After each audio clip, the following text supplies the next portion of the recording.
I am Noah. Day 6 inside the ark. Sleep has become a luxury. Every time I close my eyes, I see faces, places, and sounds. But it's all fading away, slowly sinking into the deep waters outside. Every dream is like a memory that's drowning, pulling me deeper into a sea of thoughts I can't escape. The morning started like any other. I woke before the sun. The rain has stopped, but the water outside never ends. The air inside the ark feels thicker now. There is always a smell of wet wood, straw, sweat, and animal waste. We've all gotten used to it, but that doesn't mean it's any easier to breathe. I got up and moved quietly around the ark. The children were still asleep. I checked on the animals, fed the doves and the goats. I watched as the horses shifted restlessly in their stalls, their eyes wide with worry. The lions stayed quiet, but even they looked uncomfortable. All the animals seemed to know that something is different. They're just like us, stuck here, waiting for something to change. The ark creaks with every movement, like it's alive. I can feel it under my feet, this ship of wood, floating in the endless water. The smell of salt water is everywhere, even inside the walls. I know that if we open a crack, the rain will come pouring in again. But for now, the rain is gone. Only the sea remains. I went to check on Nama. She was sitting by the window, staring out at the endless water. "Are you all right?" I asked her. She looked at me, her eyes tired. No, I don't know how much longer we can keep this up." Her voice was soft, almost a whisper. "Everything is wet, and the air is thick. The smell, it's unbearable." "I know," I said, "but we're still here. We have to keep going. Just a little longer." She nodded, but I could tell that she didn't believe me. "We're all getting tired. Everyone inside this ark is getting tired. The children, the animals, even me." By midday, the noise of the animals grew louder. The goats were fighting over food. The horses were stomping their hooves against the floor, and the birds were fluttering their wings like they wanted to fly out of here. The ark is getting smaller with every day that passes. The space feels tighter. The animals' cries, the creaking of the wood, it's all starting to feel like too much. Ham came to me then. He's been more silent than usual lately. "Father," he said, "how much longer? How long until we see land?" I looked at him. His face was drawn, tired. "I don't know, Ham," I replied. "I wish I could tell you. All I know is that we have to keep going. We have no choice but to wait." "But we're running out of food," he said, his voice rising slightly. "We can't keep going like this." I nodded. "I know, but we will find a way. We always do." Later in the afternoon, the rain started again. Light at first, but then heavier. I stood by the window and watched the water pour down, tapping against the glass. It felt like the sky was crying. I couldn't help but wonder, why are we still here? Why are we waiting? I checked the food stores again. The grain is running low. We don't have much left, and what we do have will last a few days at most. We'll have to make it stretch. But how? What if the water never recedes? What if we're trapped here forever? The children were starting to ask more questions. "When can we go outside, Papa?" Cam asked me. "When can we see the sun again?" I didn't have an answer for him. I didn't know when we would see the sun again, but I knew that telling him the truth would only scare him. So, I said what I always say, "Soon, son, soon." That night, I lay awake listening to the rain. I couldn't sleep. Every time I closed my eyes, all I could see were memories of the land, memories of what the world used to be like before the flood. But the world is gone now, and I can't go back. Tomorrow, we'll try to make it through another day. We'll feed the animals, check the ropes, make sure the ark is holding together. But I don't know how much longer we can keep going like this. And then, as I lay there, I heard it. A soft sound coming from above. It wasn't the wind. It wasn't the rain. It was something else, something soft, almost like a tapping. I stood up and went to the window again.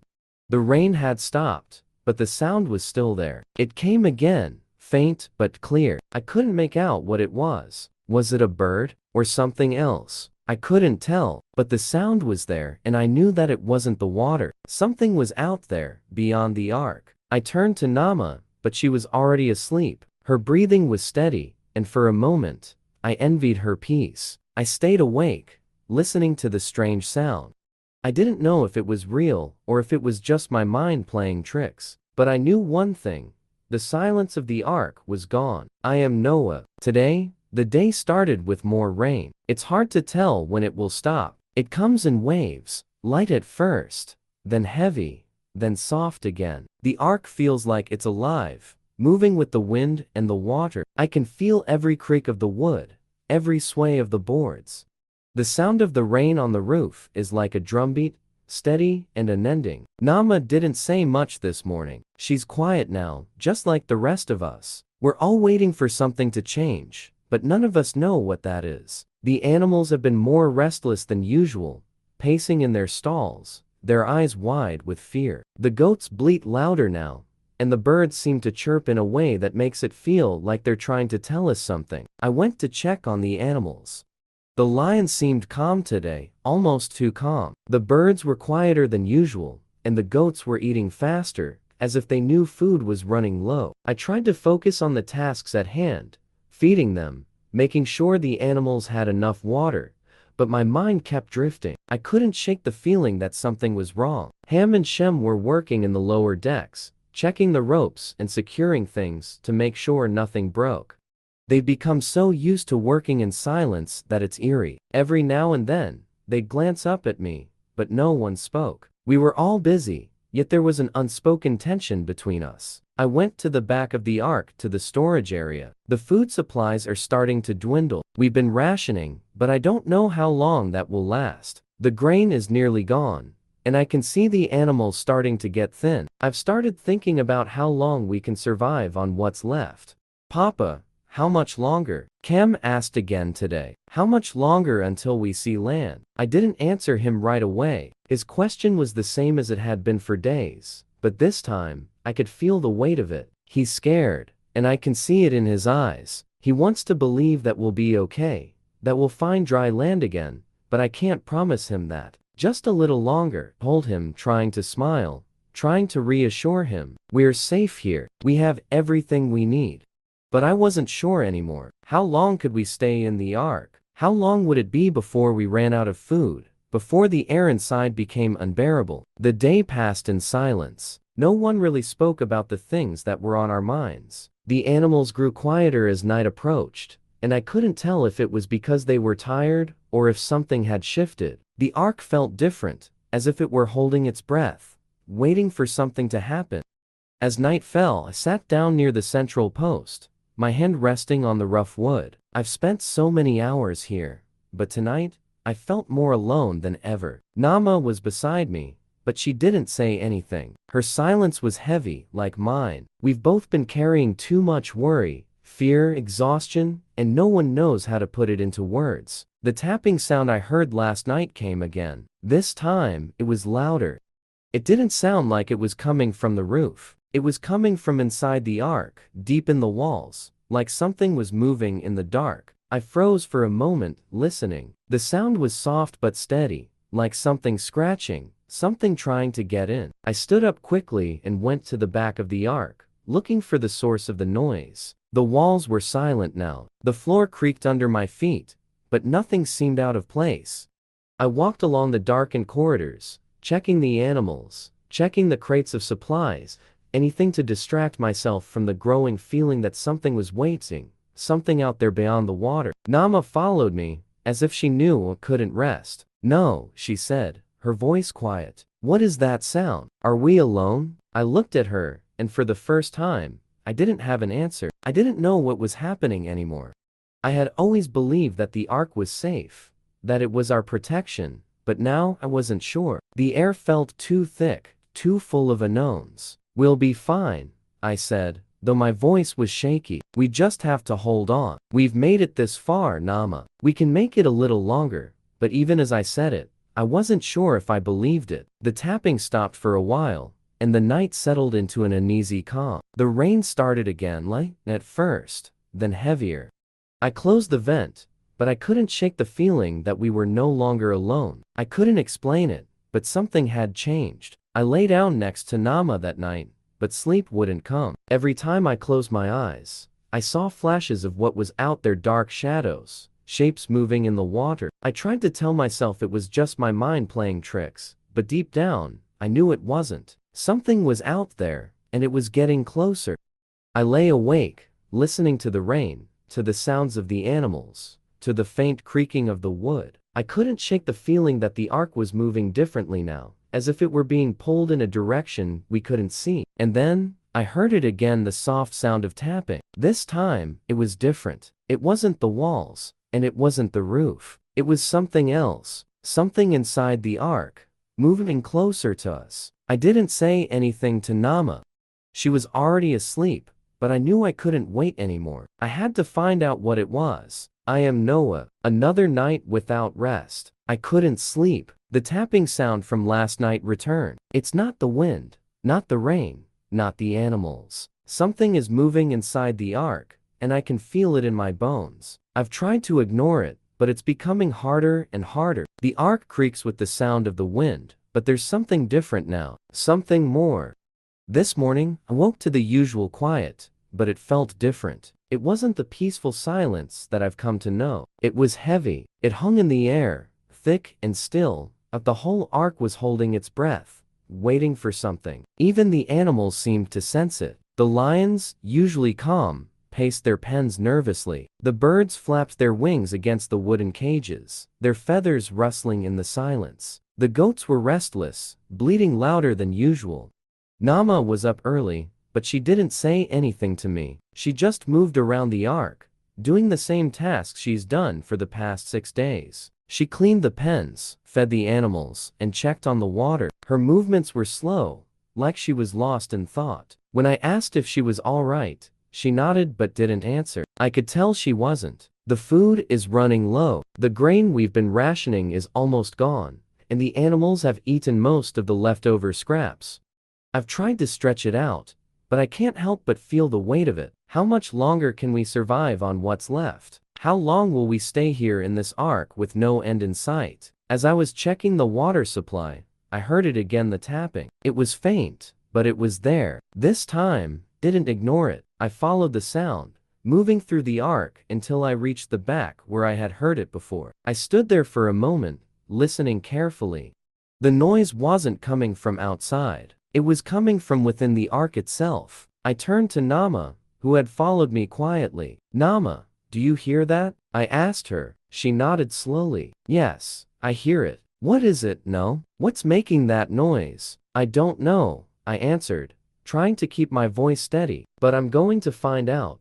I walked toward the back of the ark, my footsteps echoing in the stillness. The noise was louder now, almost rhythmic, like something was tapping or scratching against the wood. My heart started to race. What could it be? I thought of all the animals, all the creatures in the ark, but no animal could make that sound. No bird or beast could tap like that. I reached the back and began examining the walls, the beams, the floor. I found nothing. No signs of damage, no holes, no cracks. Yet the noise continued, still faint, but growing louder. I was about to turn back when I saw something strange. A piece of wood on the floor, one of the floorboards, was slightly out of place. It wasn't much, just a small gap, but it was enough to catch my attention. I knelt down and touched it, feeling the cold, damp wood. Then, I heard it again, this time louder, coming from below the floor. The sound wasn't just tapping, it was a scraping noise, something scratching beneath the planks. I stood up quickly and backed away. Nama, I called. Get the boys. We need to check this. She ran to find the children while I tried to pry up the floorboard. The scraping sound intensified, and I could feel my pulse quicken. I was afraid of what might be below, but I had to know. The floorboard came loose with a snap, and I pulled it away, my heart pounding in my chest. There was nothing under the floor, just the same old wooden planks and a dark, empty space. But the sound stopped. The silence that followed felt like the deepest silence I'd ever known. I stood there for a moment, staring into the dark space below the floor, trying to make sense of it. Nama and the boys arrived just as I stepped back. What is it, father? Shem asked, looking at the hole I had uncovered. I don't know, replied, my voice shaking. There's something here, something we can't see, but I don't know what it is. We stood there, staring into the hole, waiting for something to happen, but nothing did. The noise had stopped, and the air was still. The ark creaked once more, but this time, it wasn't the usual groan of wood shifting. This creak sounded deeper, more foreboding, like the ship was moving on its own, carrying us somewhere we didn't want to go. Nama took my hand. Maybe it's just the storm, no? Maybe it's just the ship settling. She sounded unsure, but I could hear the worry in her voice. I wanted to believe her, but I knew that something wasn't right. This wasn't just the storm. This wasn't just the ship settling. I stepped away from the hole and looked at my family. The fear in their eyes mirrored my own. We were all afraid, but none of us spoke it. We just went about our tasks, as if the day was the same as the ones before, but everything felt different. The silence in the ark wasn't peaceful anymore, it was full of uncertainty. As night fell, the tapping returned. Faint at first, but then louder. It was unmistakable now. It wasn't the wind. It wasn't the animals. The sound was coming from somewhere inside the ark beneath us, around us, pressing in from all sides. I didn't sleep. I couldn't. I lay in my bed, listening to the sound, wondering what it was, what it meant. What was it trying to tell us? Was it a warning? Was it a sign that something was coming? Something we couldn't escape? Nama slept next to me, but I could feel the unease in her breathing. Even in her sleep, she was aware of it too. I thought about waking her, about telling her what I had found, but I didn't want to scare her. I didn't want to admit to myself that something was wrong. I stayed awake, watching the shadows in the corners of the room. The tapping continued, a reminder that we were not alone in this ark. Something was out there, something we couldn't see, but something that was very much real. I am Noah. The silence tonight is suffocating. It's a silence I can't escape. The kind of silence where the air itself feels heavy, as if the ark is holding its breath, waiting for something to happen. And I can feel it, something is about to break. I don't know what it is, but the tapping has returned, louder now, more persistent. It's coming from inside the ark, beneath the floorboards, beneath the walls. And it's no longer just a noise. It feels like a warning. Today was like every other day. The routine has become all we have left. Feed the animals, tend to the crops, check the water. But today, even the animals seemed more nervous. The lions paced back and forth in their pen. The doves flapped their wings violently, as if trying to break free. The goats bleated louder, and the horses stomped their hooves against the wooden floor, restless and unsettled. It was as though every creature in the ark could sense that something was wrong, something beyond our control. Nama came to me in the afternoon. Her eyes were tired, but there was something else there, something I couldn't place. Worry, maybe, fear, but she didn't say anything about it. Instead, she handed me a piece of bread and said, "No, the children are asking again. When will it end?" I didn't know how to answer. How could I tell them what I didn't know myself? How could I say that every day, every hour that passed, felt more like a test of endurance than a journey of survival? Soon, I told Nama, even though I knew it was a lie. It will end when it's meant to end. We just have to hold on. But as I said the words, I knew they didn't mean anything anymore. None of us knew when this would end. None of us knew if it would end at all. Later in the day, I tried to focus on the animals. I checked the pens, made sure the food and water were sufficient, but I couldn't shake the feeling that we were waiting for something, waiting for the ark to tell us what to do next. The animals were quiet again, still, as though they too were waiting. And then it came, the noise. This time, it was different. It wasn't just tapping.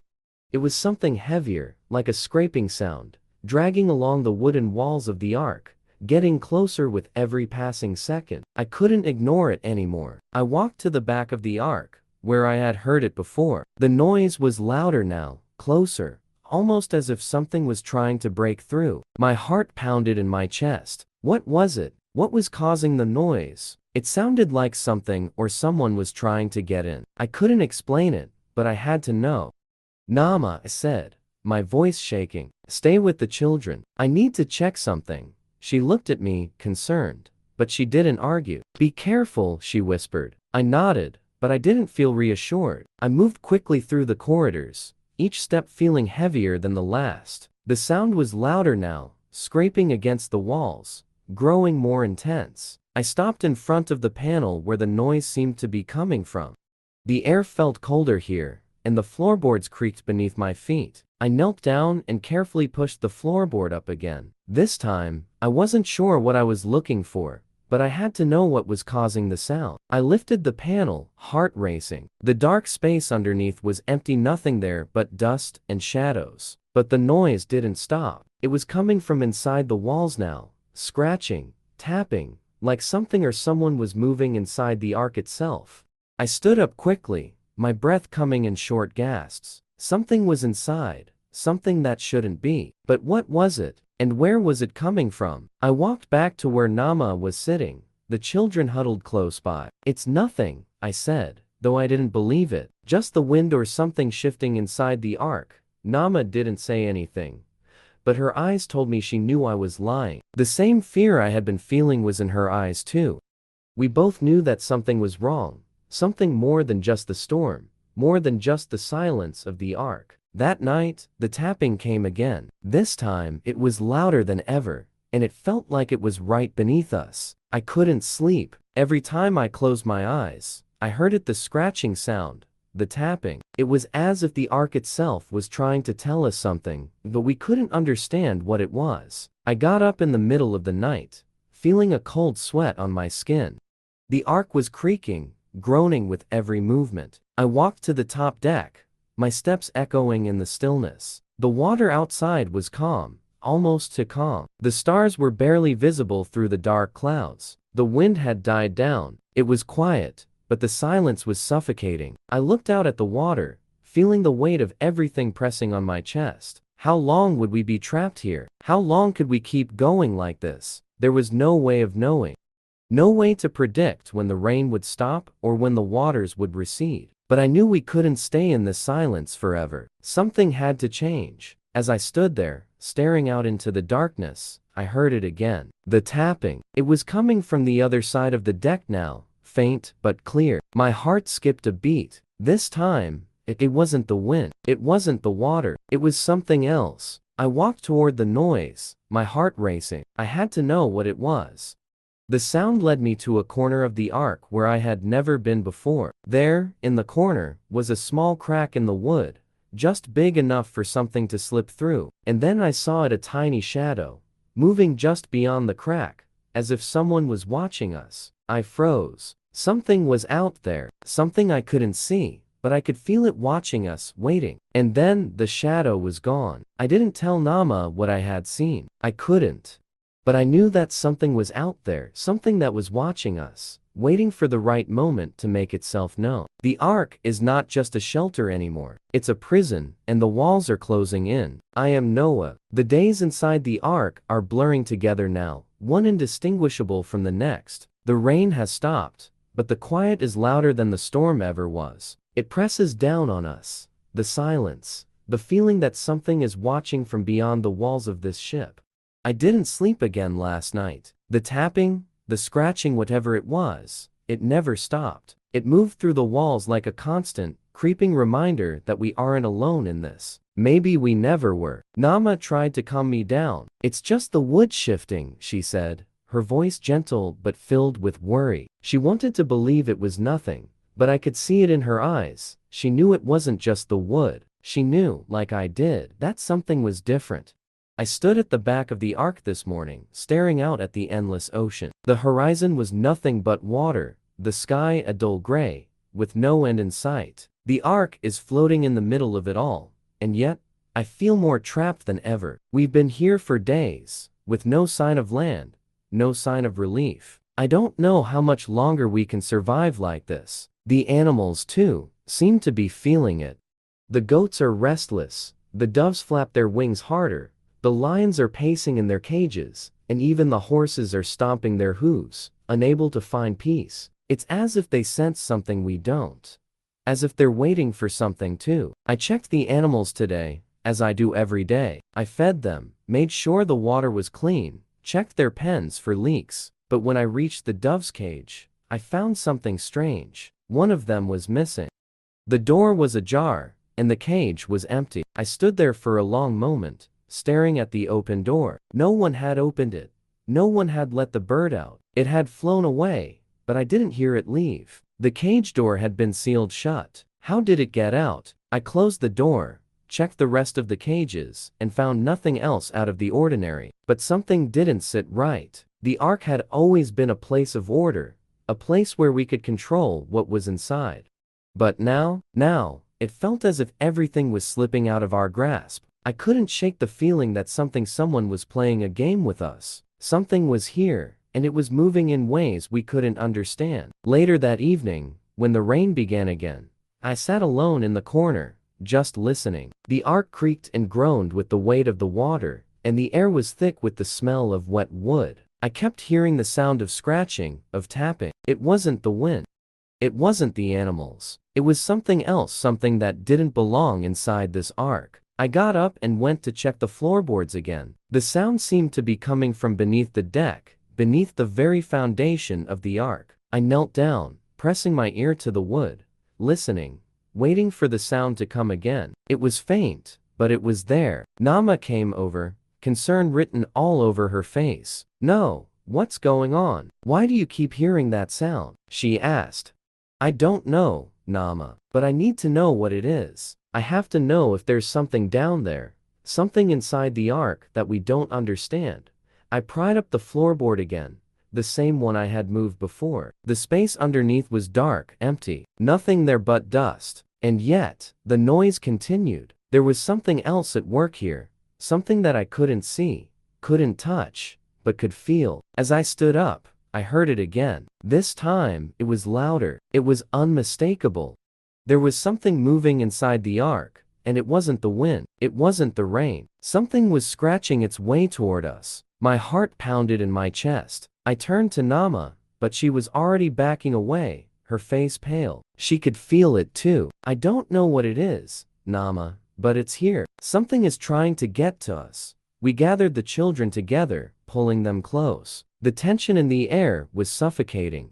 We tried to keep them calm, but the fear was spreading, and I could see it in their eyes. They knew something was wrong, even if they couldn't put it into words. Later that night, I went back to the top deck, alone, to think. I needed space to clear my head. The air outside was cold, and the water below me seemed endless. I stood there, staring out at the horizon, my mind racing with thoughts of what could be out there, beyond the walls of the Ark. I heard it again, the tapping. It was faint, but it was there, coming from inside the Ark, from the walls, from below the floor. I couldn't explain it. I didn't know what it was, but I knew one thing for sure. It wasn't the wind. It wasn't the rain. It was something else, something that was waiting for the right moment. I stepped back, my heart beating faster. Something was out there. Something was waiting for us to make a mistake, waiting for us to let our guard down. I stood there for a long time, watching the dark water, feeling the weight of the Ark on my shoulders. We are trapped here, in the middle of an ocean that never ends, with something watching us from the shadows. The tapping stopped, and for a moment, I thought I could breathe again. But then, from the darkness, I heard it again, a voice, faint but clear, a whisper, carried on the wind. It said one word, "Come."